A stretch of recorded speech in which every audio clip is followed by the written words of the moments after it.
कोई भी व्यक्ति अब इस बिल के बाद किसान के खेत तक पहुंचेगा और किसान के खेत के मामले में किसी भी प्रकार का करार इस बिल में निषेध है।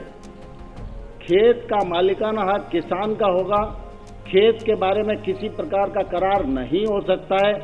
ये करार होगा सिर्फ फसल का।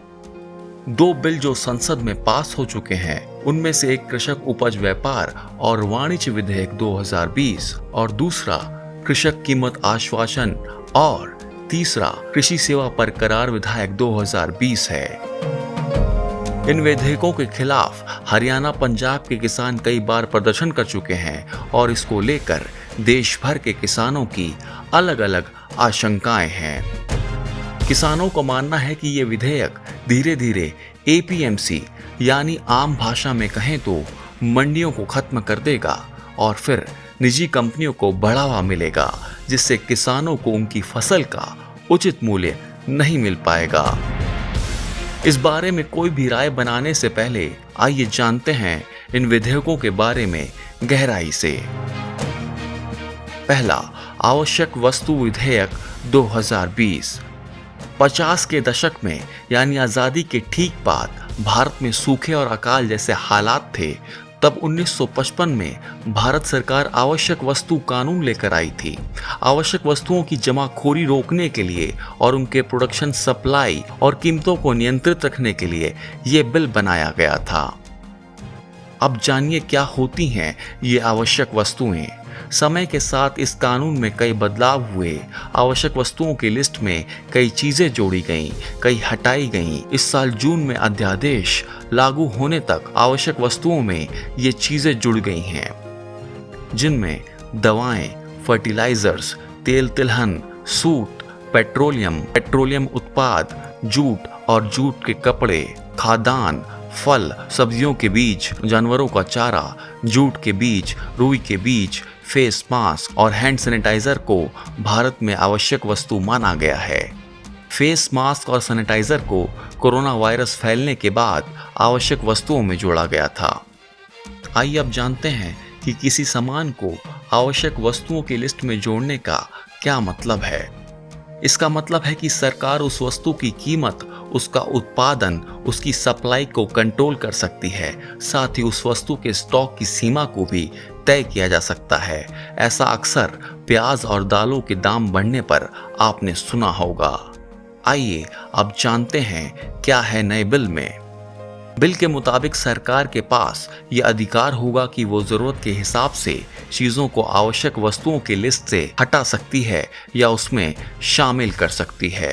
अनाज, दलहन, आलू, प्याज, तिलहन और तेल की सप्लाई पर अति असाधारण परिस्थिति में ही सरकार नियंत्रण लगाएगी। युद्ध, अकाल, कीमतों में अप्रत्याशित उछाल या फिर गंभीर प्राकृतिक आपदा अति असाधारण परिस्थितियों में गिनी जाएंगी। इन चीजों और किसी भी कृषि उत्पाद की जमाखोरी पर कीमतों के आधार पर ही एक्शन लिया जाएगा। जब सब्जियों और फलों की कीमत में 100% की बढ़ोतरी होगी या फिर जब खराब न होने वाले खाद्यान्नों की कीमतों में 50% तक का इजाफा होगा, तब इसे नियंत्रित करने के लिए आदेश जारी किए जाएंगे। दूसरा बिल, कृषि उत्पादन व्यापार और वाणिज्य विधेयक 2020। आइए अब जानते हैं दूसरे बिल के बारे में, जिसे कृषि उत्पादन व्यापार और वाणिज्य विधेयक 2020 कहा जाता है। आपने एपीएमसी मंडियों का नाम सुना होगा। एपीएमसी का फुल फॉर्म है agriculture produce and live stock market committee. वो बाजार जहां किसान अपना उत्पाद बेच सकते हैं। इन मंडियों का संचालन करती हैं राज्य सरकारें। हर राज्य में इनसे जुड़ा एपीएमसी एक्ट भी होता है। ज़्यादातर राज्यों में नियम है कि किसान अपनी फसल एपीएमसी मंडियों में ही बेच सकते हैं। बदले में उन्हें फसल का न्यूनतम समर्थन मूल्य दिया जाता है।